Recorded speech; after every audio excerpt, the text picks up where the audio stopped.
देखिए यहाँ पे अगर हम कंपेयर करें बाकी जो डेवलप्ड एरियाज़ हैं, चाहे इंडिया में हैं, दिल्ली है या फिर बाकी कंट्रीज़ हैं, ख़ासतौर पे मैं अभी बाहर से फ़ॉरेन से आया तो मैंने वहाँ एक चीज़ देखी जो यहाँ पे लागू नहीं है।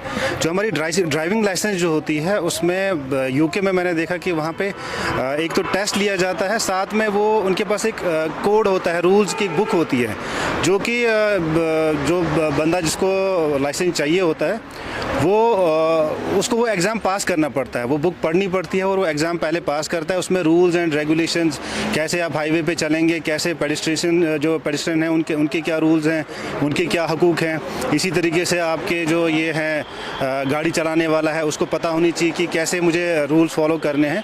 तो वो जब वो पूरी वो बुक पढ़ता है और वो उसका थ्योरी एग्ज़ाम भी देता है तो उसको रूल्स एंड रेगुलेशंस के बारे में पता होता है, साइंस के बारे में पता होता है। यहाँ पे क्या है कि यहाँ पे हम जो भी हम लाइसेंस उजरा करते हैं उसमें नॉर्मल सा आपका ड्राइविंग टेस्ट होता है, जबकि उसको रूल्स एंड रेगुलेशंस के बारे में लोगों को पता नहीं होती है। अब माइनर्स का छोड़ दीजिए, जो नॉर्मली भी जो हमारे जो लाइसेंस लेते हैं उनको भी नॉर्मली पता नहीं होती कि हमें हाईवे पे कैसे चलना है, हाईवे का मतलब क्या, हाईवे कोड होता है हर जगह के लिए। तो उसमें एक अलग ड्राइविंग तरीका होता है, माउंटेन जो है उसके लिए अलग ड्राइविंग तरीका होता है, सिटी में जो है अलग तरीके से उसमें रूल्स एंड रेगुलेशंस होते हैं। तो होना ये चाहिए था कि यहाँ पे भी वो लागू होता कि यहाँ पे जो ड्राइविंग लाइसेंस जब ये उजरा करते हैं, जब ये इशू करते हैं, तो तब वो एक टेस्ट होना चाहिए जिसमें कि बाज़ाब्ता rules and regulations and science के बारे में सारे जो कस्टमर्स हैं या जो आपके जो ये हैं कैंडिडेट्स हैं उनको पता होना चाहिए। अब जो माइनर्स हैं, मेरे हिसाब से माइनर जो है उसको तो गाड़ी पहले चलाने देनी नहीं चाहिए। हाँ, उनकी जो एक लीगल एज है जिसके बाद वो गवर्नमेंट जो है वो अलाउ करती है, उस टाइम पे उनको पहले लर्निंग लाइसेंस दी जाती है।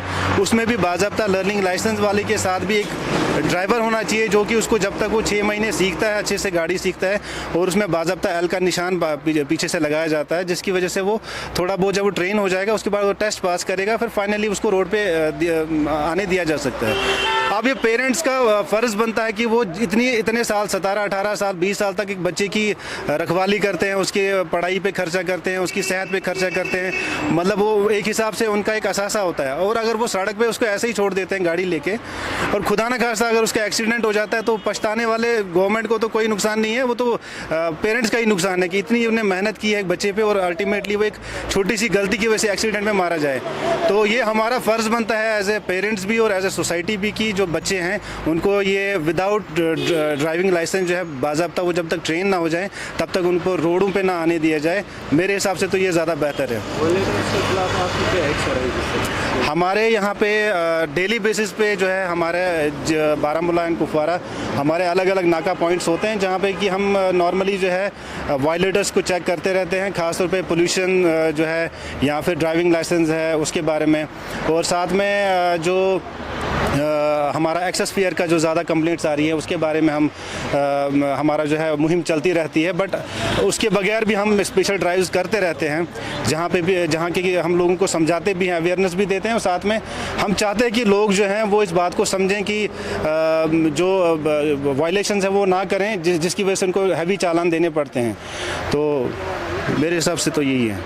देश के निर्माण और उन्नति में सहयोग, आपके हर कदम में आपका हमसफर। कश्मीर टर्बो TMT सरिया, चाहे भूकंप आए या तूफान, सुरक्षित रहें आप और आपका मकान। अपनाइए आपका अपना कश्मीर टर्बो TMT सरिया, ट्रस्ट एंड रिलायबिलिटी।